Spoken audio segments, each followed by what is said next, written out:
हमारी पार्टी के नेता नीतीश कुमार जी और भारतीय जनता पार्टी के शीर्ष नेतृत्व के लोग जो दिल्ली में बैठे हुए हैं, उनके बीच बातचीत के आधार पर गठबंधन है। तो इसलिए इनकी बात का इस गठबंधन के इशू पर कोई मतलब नहीं।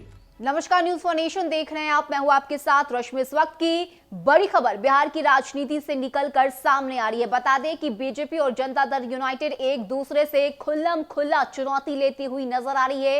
एक तरफ जदयू के संसदीय बोर्ड के अध्यक्ष उपेंद्र कुशवाहा का कहना है कि हमारा गठबंधन तो बीजेपी के केंद्र नेतृत्व के साथ है, वहां से फैसला लेने के बाद ही बिहार में गठबंधन की सरकार बनी। तो वहीं दूसरी तरफ अब बीजेपी के प्रदेश अध्यक्ष संजय जायसवाल ने जनता दल यूनाइटेड पर जोरदार हमला बोला है। बता दें कि इशारों ही इशारों में ललन सिंह और उपेंद्र कुशवाहा को टारगेट किया गया है। क्या कुछ कहना है बीजेपी के प्रदेश अध्यक्ष संजय जायसवाल का, हम आपको ये पूरी जानकारी देते हैं। बता दें कि संजय जायसवाल ने अपने पोस्ट में लिखा है, चलिए माननीय जी को यह समझ आ गया कि एनडीए गठबंधन का निर्णय केंद्र द्वारा है और बिल्कुल मजबूत है, इसलिए हम सभी को साथ चलना है। फिर बार बार महोदय मुझे और केंद्र नेतृत्व को टैग कर ना जाने क्यों प्रश्न करते हैं। एनडीए गठबंधन को मजबूत रखने के लिए हम सभी को मर्यादाओं का ख्याल रखना चाहिए। यह एक तरफा अब नहीं चलेगा। इस मर्यादा की पहली शर्त है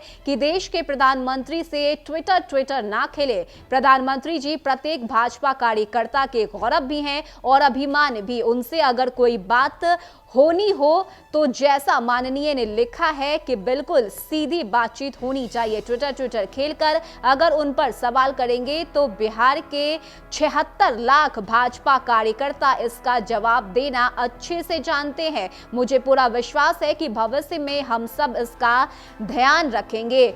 आप सब बड़े नेता हैं, एक बिहार में एवं दूसरे केंद्र में मंत्री रह चुके हैं। फिर इस तरह की बात कहना कि राष्ट्रपति जी द्वारा दिए गए पुरस्कार को प्रधानमंत्री वापस ले से ज्यादा बकवास हो ही नहीं सकता। दया प्रकाश सिन्हा के हम आप से 100 गुना ज्यादा बड़े विरोधी हैं, क्योंकि आपके लिए यह मुद्दा बिहार में शैक्षिक सुधार जैसा मुद्दा है, जबकि जनसंघ और भाजपा का जन्म ही सांस्कृतिक राष्ट्रवाद पर हुआ है। हम अपनी संस्कृति और भारतीय राजाओं के स्वर्णिम इतिहास में कोई छेड़छाड़ बर्दाश्त नहीं कर सकते, पर हम यह भी चाहते हैं कि बख्तियार खिलजी से लेकर औरंगजेब तक के अत्याचारों को सही गाथा आने वाली पीढ़ियों को बताई जाए। 74 वर्ष में एक घटना नहीं हुई जब किसी पद्मश्री पुरस्कार को वापसी हुई हो। पहलवान सुशील कुमार पर हत्या के आरोप सिद्ध हो चुके हैं, उसके बावजूद भी राष्ट्रपति ने उनका पदक वापस नहीं लिया, क्योंकि पुरस्कार वापसी मसले पर कोई निश्चित मापदंड नहीं है। जबकि चाहे वह हरिद्वार में घटित धर्म संसद हो या सैकड़ों हेट स्पीच, सरकार न केवल इन पर संज्ञान लेती है बल्कि बड़े से बड़े व्यक्तियों को भी जेल में डालने से नहीं बचती। इसलिए सबसे पहले बिहार सरकार दया प्रकाश सिन्हा को मेरे एफआईआर के आलोक में गिरफ्तार करे और फर्स्ट ट्रैक कोर्ट से तुरंत सजा दिलवाए। उसके बाद बिहार सरकार का एक प्रतिनिधिमंडल राष्ट्रपति के पास जाकर हम सबों की बात रखे कि एक सजायाफ्ता मुजरिम का पद्मश्री पुरस्कार वापस लिया जाए। बिहार सरकार अच्छे वातावरण में शांति से चले, यह सिर्फ हमारी जिम्मेवारी नहीं बल्कि आपकी भी है। अगर कोई समस्या है तो हम सब मिल बैठकर उसका समाधान निकाले। हमारे केंद्रीय नेताओं से कुछ चाहते हैं तो उससे भी सीधे बात होनी चाहिए। हम हरगिज नहीं चाहते कि पुनः मुख्यमंत्री आवास 2005 से पहले की तरह हत्या कराने और अपहरण की राशि वसूलने का अड्डा हो जाए। अभी भेड़ियों स्वर्ण मृग की भांति नकली हिरन की खाल पहनकर अटखेलियां कर जनता को आकृष्ट कर रही है। एक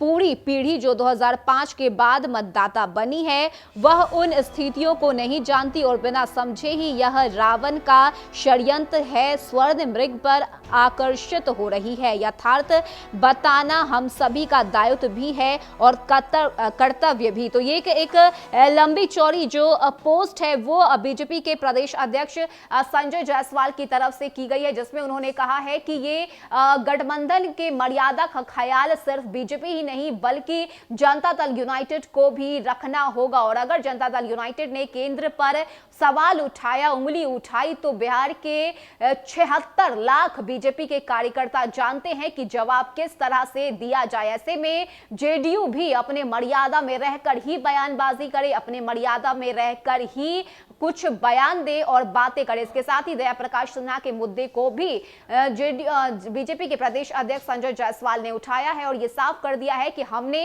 एफआईआर करवाई है। ऐसे में अब बिहार सरकार इस एफआईआर पर आगे कार्रवाई करे और जया प्रकाश सिन्हा को वो गिरफ्तार भी करे, फास्ट ट्रैक कोर्ट में कार्रवाई की जाए। तो ये बड़ा विवाद जो है वो इस वक्त बिहार में बीजेपी और जनता दल यूनाइटेड के बीच देखने को मिल रहा है। देखने वाली बात होती है कि इसका गठबंधन पर कितना असर दिखता है। फिलहाल के लिए इतना ही। ज्यादा अपडेट के लिए आप बने रहिए न्यूज़4नेशन के साथ। नमस्कार।